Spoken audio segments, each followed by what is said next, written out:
I literally felt so tired and anxious all the time. And it wasn't until I found out what an empath was that I kind of learned how to change that. Have you ever been told you were too sensitive, or maybe you felt a certain kind of emotion for some reason after being around a certain person, even after they weren't around you anymore, and you weren't really sure why you felt that way because you really had no reason to have that emotion? If so, you could very well be an empath. Sometimes being an empath can feel like crap, but it's actually meant to be a gift used to help others, and it's really freaking powerful. Keep watching till the end, and I will give you some tricks on how to kind of cope with being an empath and also deal with the anxiety that comes with being an empath, because it's not fun, and these things have really helped me. So, in the world we live in, we have people that are not at all sensitive. We have people that might be considered highly sensitive, and then we have empathic people, or empaths. So this basically is saying, if you can strongly put yourself into another person's position and understand how they could be feeling given any certain situation, you're probably highly sensitive, because you're able to, put yourself in their shoes and understand what it would feel like to be in their situation, whether it be fear, anger, guilt, whatever the emotion is. Now, if you are taking the emotion on as your own and literally absorbing it like a sponge, then you're probably an empath. So that's kind of what differentiates these types of sensitivities. Now, for example, if you are walking through the store and you walk past someone, right? Now, remember, you don't even have to have a conversation with this person, and you don't have to have any prior connection to this person. You don't have to know them or anything like that. You can literally just walk past them and you can instantly feel that feeling and say it's fear. And so you go home and you still have this feeling of fear, and you're not really sure why you are feeling this emotion. You don't really understand because there's nothing that happened that would make you feel fearful. That is a good example of how empaths take on others' emotions. And when you are unaware of how this works, it's very difficult because, when you don't know what an empath is, for one, you don't know how to kind of shield yourself from others' emotions, and you don't really know how to be aware of what's going on. You aren't just going to walk past the person and be like, oh yeah, that's where that came from. But as you get more experienced and understand what being an empath is and how it all works, you absolutely can do that. Now, they say only 1% of the world's population are empaths, and I think that is incredibly bogus. Here's why. So, for some reason in today's world, it's like talking about emotions is like talking about money for some, actually. It's like a really weird subject for some people, or like something you just don't talk to someone about, It's maybe considered awkward for some, or weird, or embarrassing, and which I totally understand. If you went through something really traumatic, you might not just be open to tell the whole world about that, and that's totally understandable, but I'm just speaking as a general thing. Like in school, emotions aren't really talked about in school. They aren't. And I think that's absolutely terrible.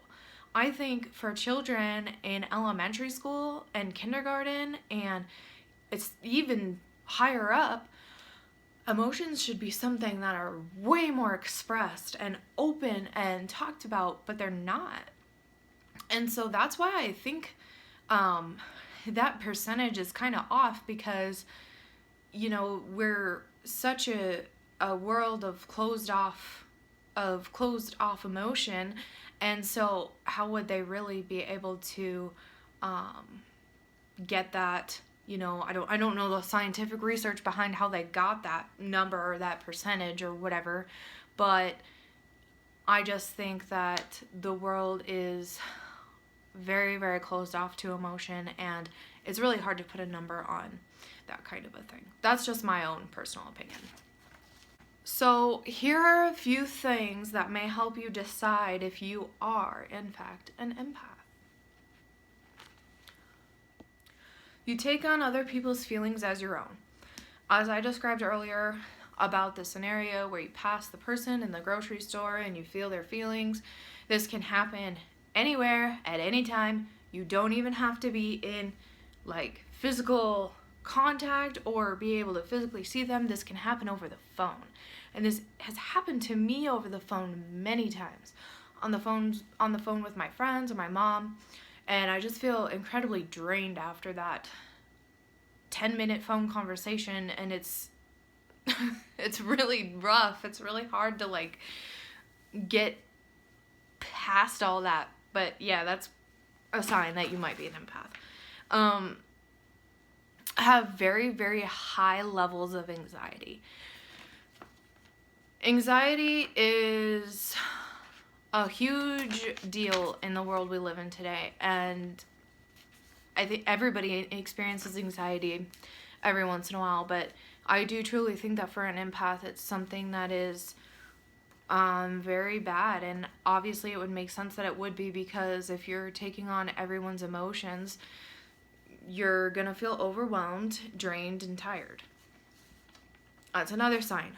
Always being tired, which would make sense because you're trying to decipher, you know, between what's yours and what's not yours all day long for a lot of empaths, and you're trying to work through all these emotions that aren't even yours in the first place.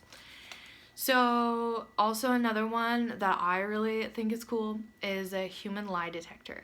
And empaths really are human lie detectors, because I don't know what it is, but like if someone tells me something that I know is a lie, it just like comes to me as like, no, I know you're lying. Like I can feel you lying to me every time.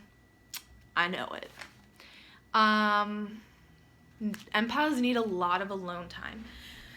Alone time to an empath is like a mini vacation.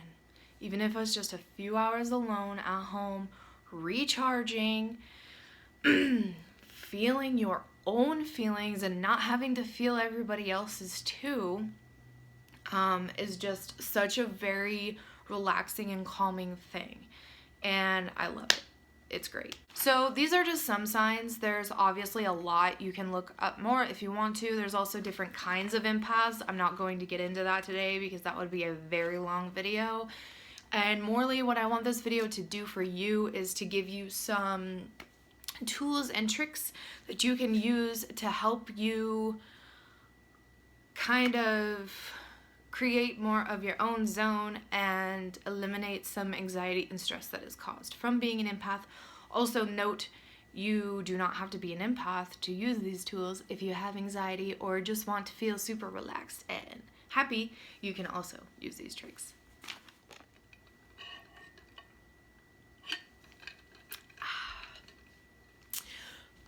Meditate, meditate, meditate. I cannot tell you how much of a better mindset I have after consistently meditating. When I first started meditating, which was a few years ago, I didn't really give it a super huge shot, but I really didn't like it. And I think personally it's because I was just told to try it, because I was told to try it for anxiety because it would help. I didn't do it with intention. And what I say by meditating with intention is bringing your awareness to what you want the meditation to do for you. So that means If you want to release your anxiety, say, I intend for this meditation to help me release my anxiety. Do the meditation. I would suggest guided. I still do guided meditations. They're great. Also, by consistently, I mean at least once a day. And this is because the more you practice it, the better you will get at it, and the more you will want to use it, and the better mindset you will have, and you will feel great. So, yeah. The next one is journaling. Yes, do it. I know there's lots of people out there that don't like journaling. I get it. That's fine. It doesn't have to be 5 pages long. It doesn't even have to be a page long. You can just write down your feelings really quick in a paragraph or a couple sentences. And really doing that actually helps just get it out. And there's really good journal prompts out there that will help you with this. And, it'll help you dig deeper and get all those icky feelings out. Also, there's something called shadow work. There's a lot of shadow work journal prompts out there that are very beneficial. And what this will do is it will help you identify why your triggers are triggers in the first place.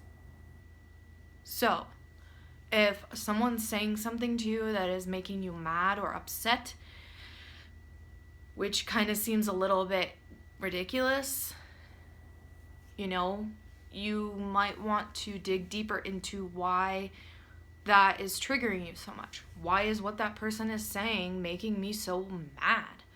Why is what that person is doing making me so sad? Why is me thinking of this giving me terrible anxiety?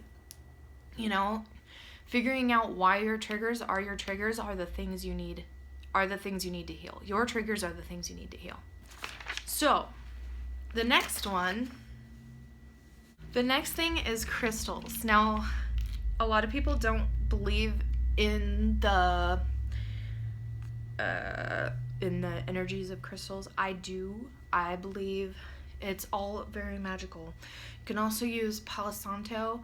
This is a very good negative energy clearing tool. So you light it, and the smoke helps clear negative energies. You can also use a selenite wand. So what I like to do with these is I like to just kind of run them across my body and just allow myself to let go of any emotion that I know isn't mine. Set the intention while you're doing it to let go of the energy. I sleep next to this one.